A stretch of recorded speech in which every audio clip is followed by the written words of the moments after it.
So let me ask you this. Someone comes to you for the first time, has never cruised before, and says, what cruise should I book? Where does your mind go? Does it go towards the cruise line? Does it go towards the destination? Or does it go towards the size of the ship? So the size of ship that you choose can have major impacts on your cruise experience, and we are going to unpack the major differences between them. Hey everyone, and welcome to episode 4 of the ShipTalking podcast with Ryan and Kayla. Can you believe it's already episode 4? I can't. Yeah. As soon as you said that, I was like, 1, 2. Is that really 4? Yeah. Today we're covering does size matter, specifically with cruise ship size. And we had a lot to go over. I think we'll break this down into more pros and cons for each, and then maybe situationally where it would be better to do a certain size. I think that's where it really comes into play for me, is more situationally. We had a couple of good Instagram conversations and YouTube conversations with people too. So we did get a lot of feedback from what people think. Yeah, a lot of comments actually on the Norwegian Aqua vlog there that people had their opinions. So because Ryan and I had this argument kind of live one day after dinner where we were like, yeah, does size matter? Like, is that a thing? It was somebody asked us a Q&A, and I was like, what a great question. So let's cover what I think is the fun stuff, which is kick us off. The pros or the advantages of cruising on a larger ship. So what do you think what are the first things that come to your mind when you think of what are the benefits of cruising on a big ship? I mean, for me personally, I like the newer built ships because they have the stabilizers on the side. So you feel a little bit less when you're cruising, because we will often cruise in cheaper seasons, like during hurricane season. And I mean, when we were cruising through Hurricane Lee, I can't even imagine. We were on Oasis of the Seas and we were still feeling it.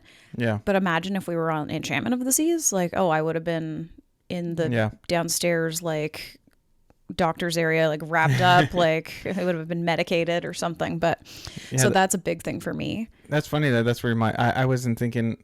I did have like the motion as a factor, but not where I went first. No. Well, that was like just a safe thing for me, like just safety wise.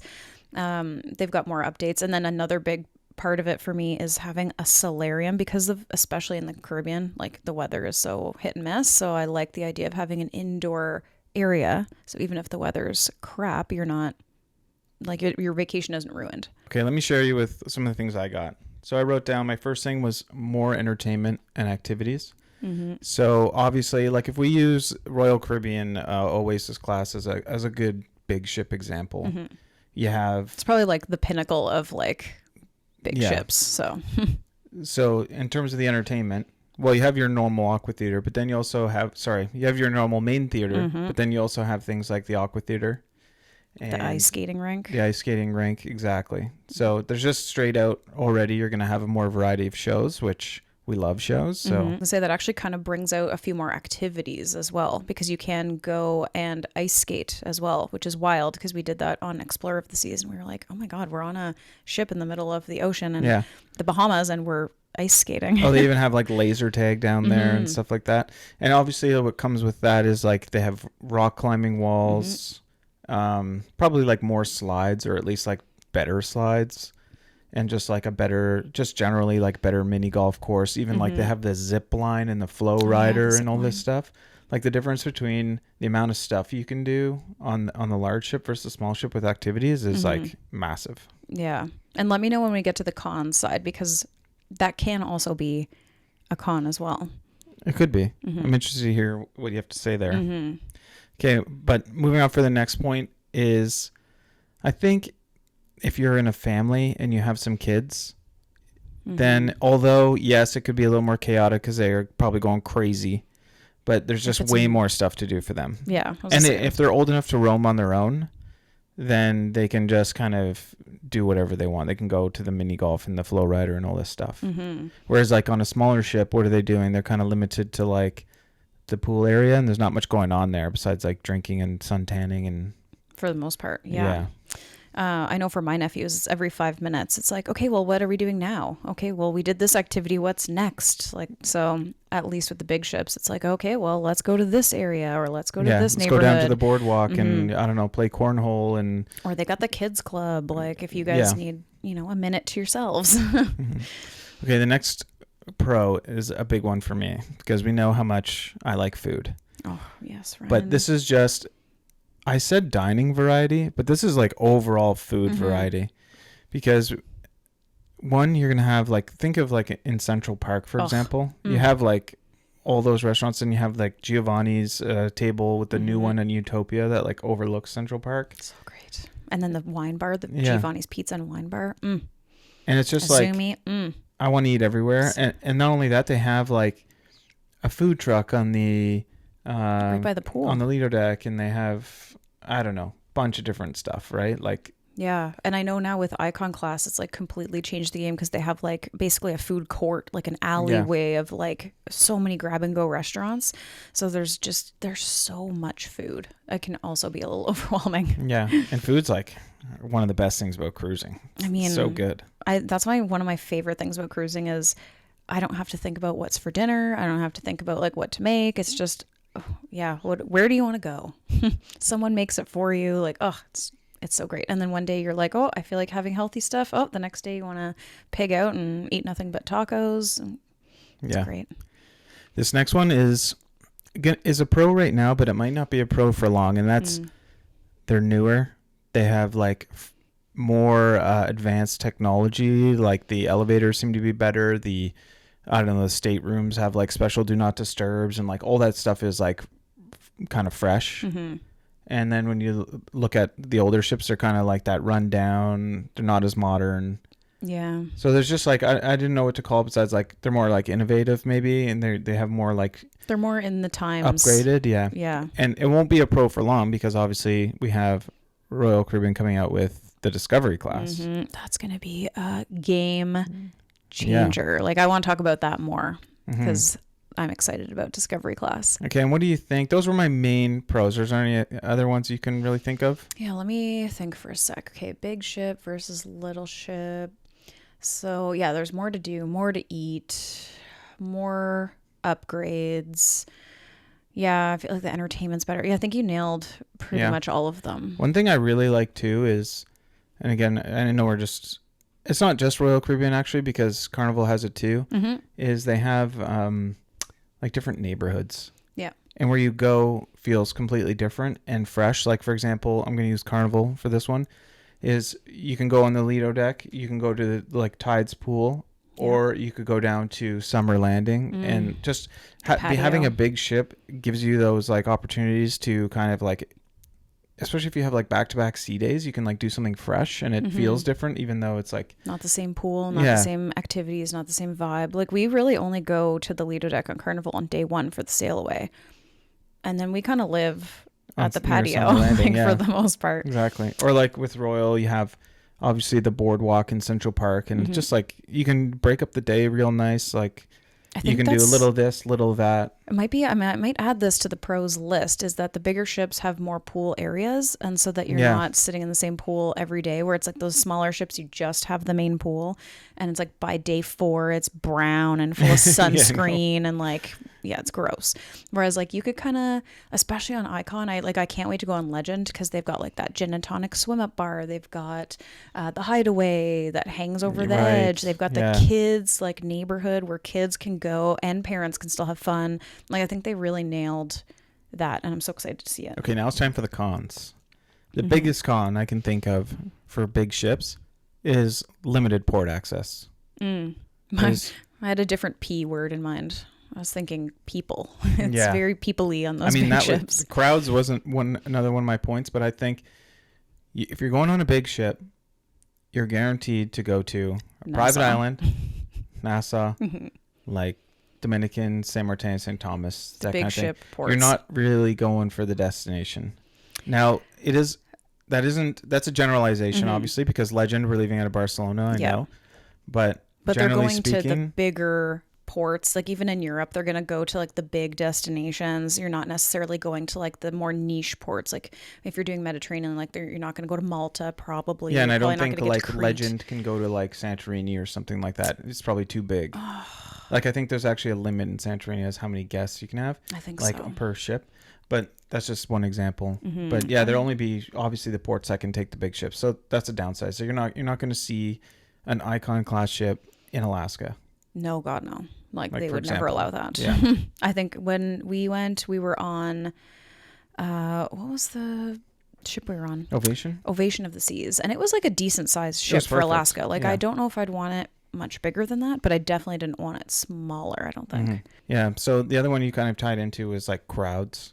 Sometimes, like, especially when I look at the pool deck, sometimes I'm like, that does not look pleasant. Like, we were just on the Aqua. One of the things I hate the most is like you get into the pool and you're immediately like shoulder to shoulder with someone, and like someone's sitting on the ledge around you, and you're like, I can't even move.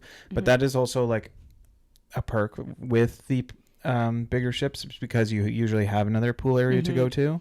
This Aqua especially, the pool, like I think we talked about it in our review, was like a bit of a miss because their kids area was too geared towards little kids. Yeah. And so the only other place for kids to actually swim was the main pool. And like you can see people get annoyed because the kids are splashing and stuff, and that's what they're gonna do. It's a pool. But there wasn't really a good spot for them to go. And it kind of made it hard to enjoy the pool space because the kids are trying to enjoy the pool space too. So that one was a tough one. And some of the icon ones, like what did we see with the Star? There's like, isn't there like 6,000 guests or something? And then like 3,000 something crew. It's like sometimes you're just like, that's way too many people for me. 10,000 people floating. And like the embarkation, debarkation, also like tendering, like that is all a like a con nightmare. for being on a big ship. Yeah, God, even tendering off Explorer when we went to the Mediterranean. Oh, I think we were on like the tender 45 or something. It took all day. Like we wasted half a day. Whereas if you're on a smaller ship, it might be a little faster. Another con that I think of is, and maybe this only really applies to the Oasis class ships with Royal, because I don't know if I necessarily experienced this on the Aqua, but usually with bigger ships you don't see the ocean as much. That is true, and I know it's something that especially Royal Caribbean has addressed with the Icon ships, is they have more spaces where you can actually see the ocean through. Like even in the promenade area, like with that Pearl thing and whatever, right, they've made more spaces and they've dedicated more of their restaurant areas to rooms that have windows. So I think they took that feedback and they're implementing it now. So I'm kind of hoping to see it trickle down, like as Carnival comes out with the Festival and the Tropical. And another con that I can think of, and it just kind of brings me back to when we were on, I think it was Symphony of the Seas, right before like the shutdown of everything, the world. We were on Symphony, we were trying to go to the Aqua Theater, and I just remember that was the first ship that we had to book shows, like once you get on ship Wi-Fi, and it's just mayhem, every man for himself, like book those shows, and then if you don't get them, you have to wait in these like ridiculous lines. Same with food. Like I just notice the wait times on those big ships can be rough. I definitely agree with you on the wait times with food and stuff, like especially with Carnival. I was just gonna say, waiting in line for like Guy's Burger or something else is like an hour process. Do you remember when they forgot your food at Chibang?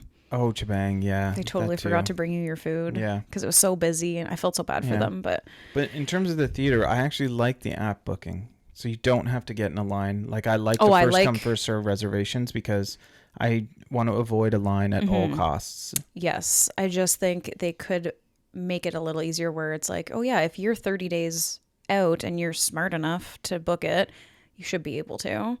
Oh, okay. You want it like before the cruise, you want to be able to book it. I think it should be open to the people who want to, like people with bigger groups who are trying to get things organized. I feel like the 30-day thing is fine. And then for people who are like, whatever, it's just the two of us, we could probably get tickets. They can book it when they're on ship Wi-Fi or something. I don't know why they don't offer it before. Maybe the schedule of the shows and stuff isn't set in stone, and maybe they might swap days and they're just just certain of where everything will fall. I just remember everybody leaning over trying to like get close to the ship to get the Wi-Fi so that they could book ships. Like we were one of them. I think that was our fault. I think they were copying us. We were like, oh my God, I can get the ship Wi-Fi if I lean over this chair. Yeah.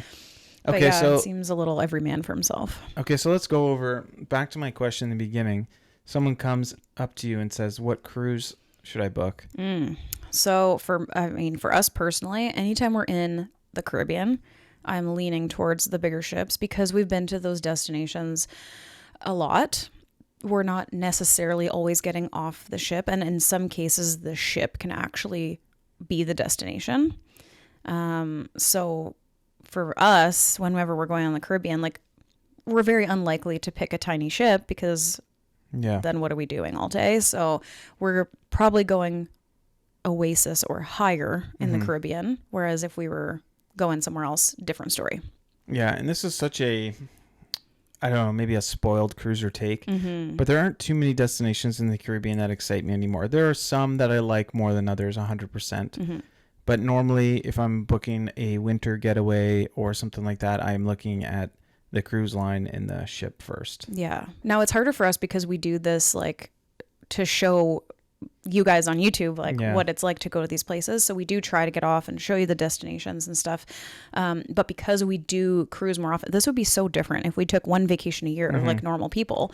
We wouldn't have gone to Nassau like 90 times. Well, let me ask you this then. If the person had never cruised before, would you still offer, say, the big ship over the small ship, even though every destination to them will be exciting? So I think it would depend. I would have follow-up questions for those people who are asking. Like, I think we'll probably get into this a little bit later, but I think the biggest question that I would ask is, do you care about like the itinerary? And if you do, then great. Then you can really do either ship. It doesn't really matter. But if you don't care about the itinerary, it kind of forces you into one direction. In terms of when to book a bigger ship, would you say Caribbean only? Maybe not so much Caribbean only. I would say, like for me personally, if you told me we were going to go on like a transatlantic or something, there's no way I'm going transatlantic on the tiniest ship in the world. That's a good point. I hadn't even really factored in transatlantics. But yeah. Or like anywhere where you're going through like rougher seas, you will not catch me dead on a smaller ship. There's just no way. I don't know what, there's probably an illusion of safety with the bigger ships. I don't know. Yeah. But I just feel better on a bigger ship. I definitely feel it less, the motion on it's the bigger not even ships. the motion so much. It's just like I said, the stabilizers are built in, so I just feel safer. Like I don't feel like we're gonna tip over, you know? Like I've seen a few videos recently where they're talking about like a rogue wave comes and hits a ship, and it's like, okay, if a rogue wave hits, you know, Independence of the Seas, it's going to be a way different experience than if a rogue wave hits the Icon of the Seas. Yeah, for sure. I think it's kind of like driving an SUV versus a car or something. There's like that illusion of I'm sure you're not alone in that, thinking that. Okay, so let's talk about the case for the pros now for the smaller ships. Do you want to go first? Do you have thoughts initially? My first one, and we did 2 small ships recently. We did the Margaritaville at Sea, Paradise, which is their smallest one. And then we also did the Carnival Glory, which, I don't know, has to be in the smallest class for Carnival. Like it was itsy bitsy. It felt itsy bitsy for sure. And I'm not sure if it's because we just came off the Norwegian Aqua or not, but I think it's definitely in either their first or second, like smallest class. Yeah. So my biggest thing, and I think more about the Margaritaville at this, was more a intimate atmosphere in the sense where you get to know the cruisers better. You get to know the staff better, which is so much fun when you meet a bartender that is just a riot, and then you just make a night out of sitting there and chatting with them and joking and trying drinks and stuff. And by day 2, you actually know where you are. You're not walking around aimlessly being like, oh my God, where are we? Where's this area? Like, you know where everything is. Whereas I find with the bigger ships, they are so lost. Busy. The bartenders specifically, they're so busy they don't have time besides the pleasantries really, unless it's like an off time of the day, to kind of have that same level of fun with you. I think that's for sure. So for me, the biggest pro of the smaller ships is that you can get into those smaller destinations, so you're going to get a more exciting cooler places. So even with Explorer, when we went to the Mediterranean, we were able to go to like Croatia, and then I know there's way better itineraries on even smaller ships because you can go to some of those smaller Greek islands where you'll have less of a touristy experience, because we went to Santorini and like, or even Mykonos. like up to Istanbul. Like I'm not sure what size of ship can go up there, but you can get into smaller, especially in Italy.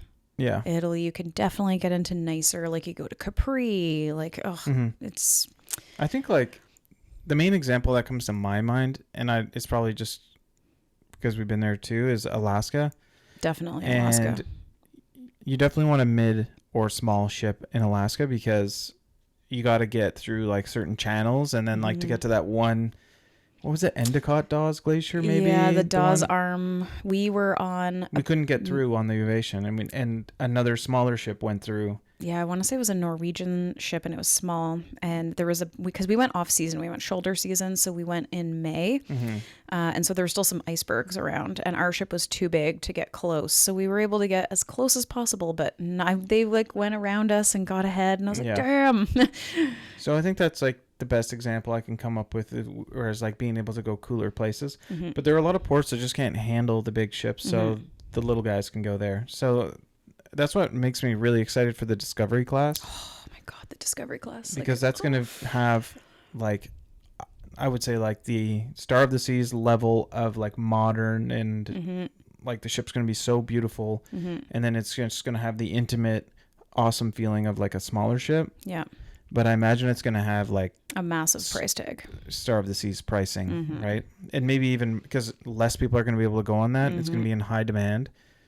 They're gonna just take us to the cleaners. They're gonna spend less money making that ship, and they're gonna make a ton. Yeah. Like it's the most genius idea they've ever had. Yeah, is to iconize their smaller ships so that then it kind of almost takes away the whole decision of big ship versus little ship because it doesn't matter. Yeah, and you're seeing it's starting to happen already where they're going and refurbing some of the ships, the smaller ships. They're always adding doing like stuff. dry docks and stuff. Yeah.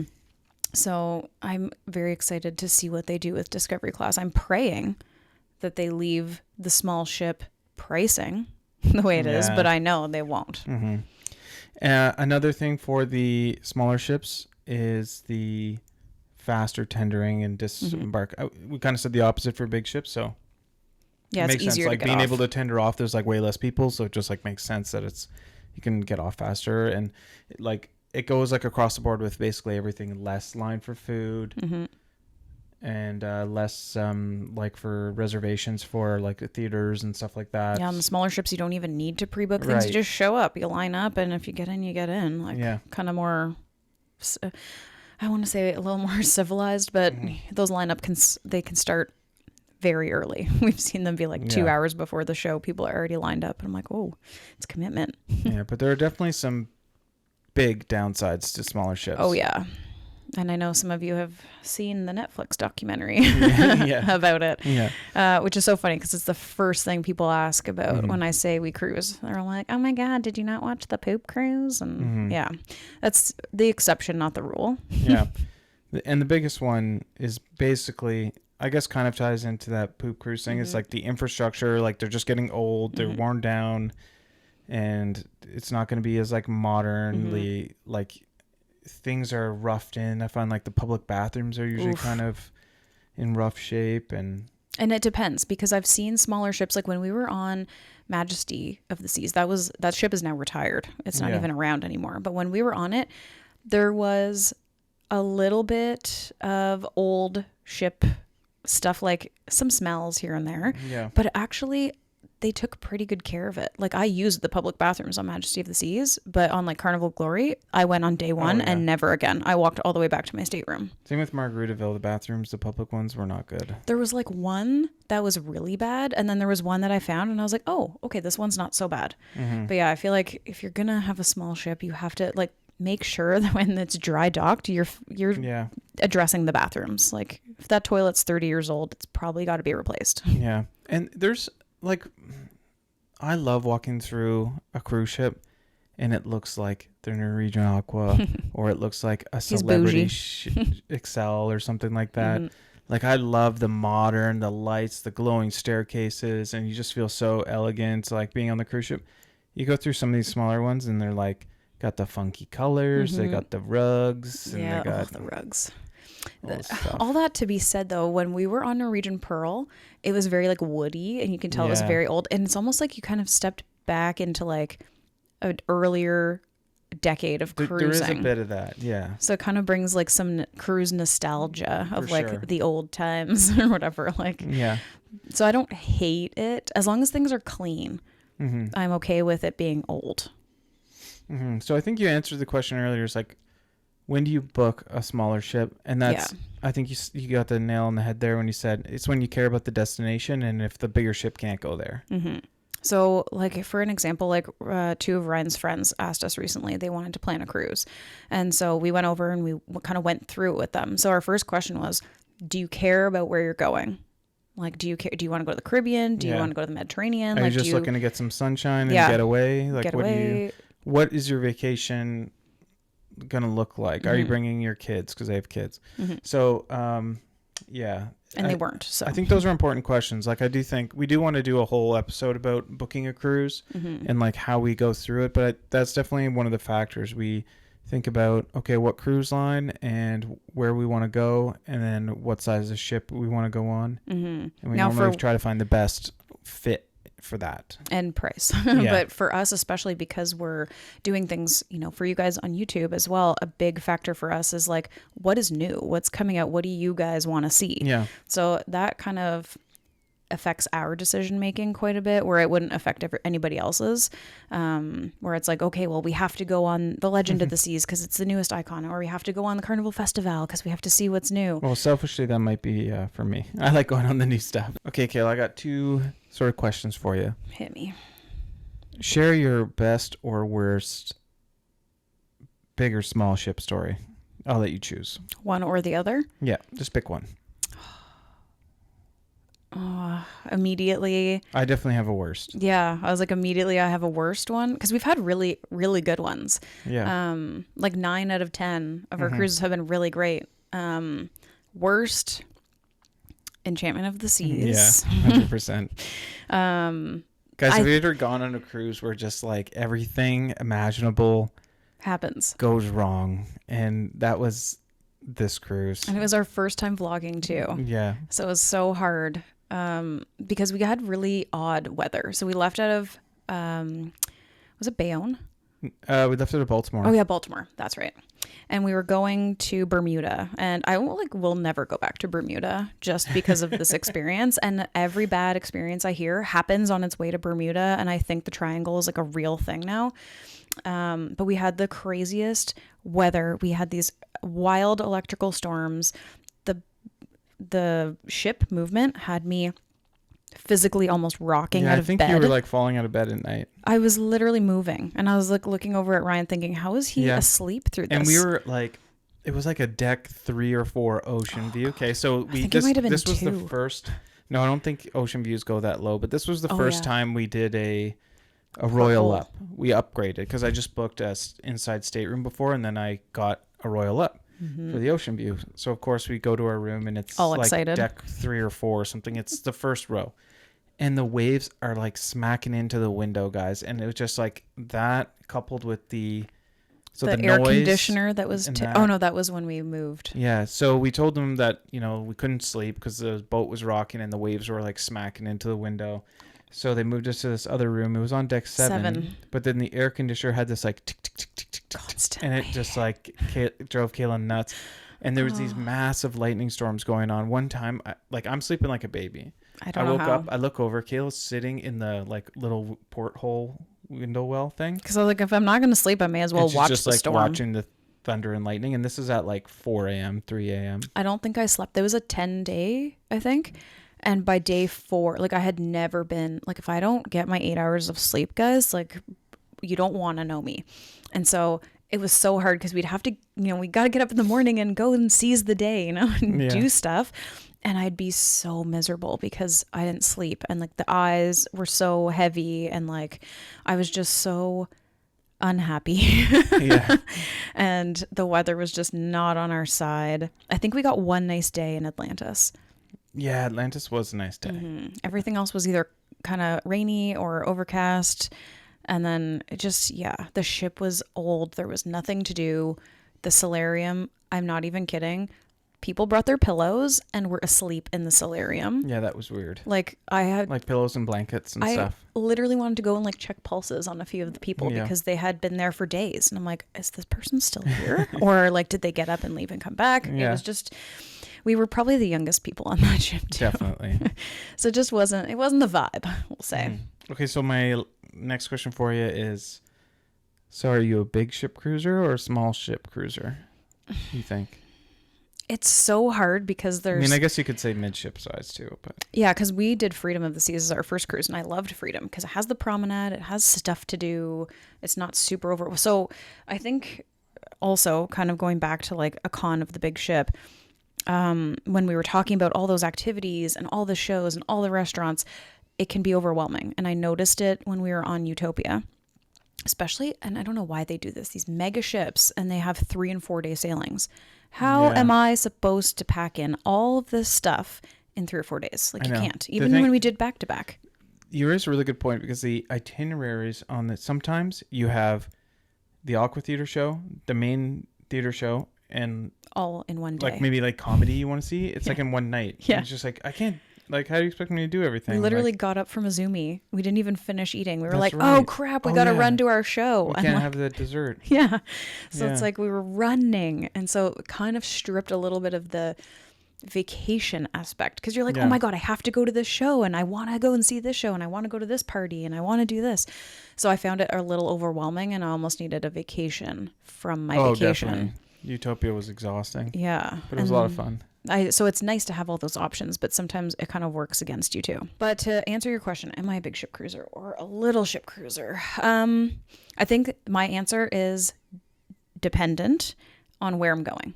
Yeah. If we're going Caribbean or we're going places we've been before, like, love a big ship with lots to do. We can walk around. You're never bored.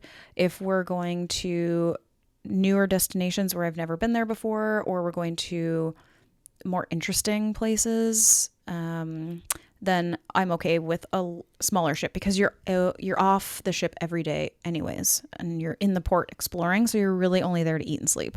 So it depends is my answer. So what you're saying is size does matter. Size can matter. I have to be diplomatic here, yes, because I care less about the size when I'm on it less. I care more about the size when I'm on it more. Yeah, that makes sense. Or if you're traveling, like if you have like 4 or 5 sea days in a row, size would matter. So if you don't care where you're going, go big. Yeah, because then you don't, no pressure to get off. Yeah. You get to, and then you can see everything the ship has to offer, and you're not getting off. Like, I remember when we got off Symphony, and we were like, oh my God, we didn't even do this, and we didn't even do that. That's true. So. Yeah, I think for me, like, I'll take a big ship over, like, say the itineraries were exactly the same, and say, I wonder if, say, brand new Discovery class versus Legend of the Seas, like, which one would you take if the itineraries were exactly the same? That is a tough question, because part of me wants to say Legend, because I do love all the separate neighborhoods and the... Yeah, you like a promenade. That's like your favorite thing about the ship. And the Central Park, and I love, like, the aft spaces. Yeah. So... maybe we do like bigger ships. I think I like the big ship. I mean, we'll have to go on the Discovery class to really find out, but... Yeah, like you said, if the itineraries are the same, they're all going to Nassau, Grand Bahama, and like Coco Cay or something. Yeah, maybe for the nightlife, maybe I'm doing the bigger ship, unless they iconize the Discovery class, and then they've got the same offerings, but a ship where I'm not going to get lost. Right. Yeah, just more. There's still, on the bigger ships, there's still going to be more to do, more activities, bigger, like, slides and stuff. See, I don't care about the slides. Yeah, but I'm just like, putting it out there. But then it's going to have more stuff to do than the Discovery class. So I wonder if the Discovery class will be more geared towards, like, adults. I wonder if it'll be more of like the adult icon class. Because, like, even like celebrities doing those, like, river cruises and stuff like that now, which those are obviously small, but those would be interesting to try. Do you think we would do one of those? I hope so. I'd love to. Cool, like Boston and stuff. Yeah. And No, they do like into the, like, Europe and stuff right now. Oh, they do. Oh, okay. Yeah.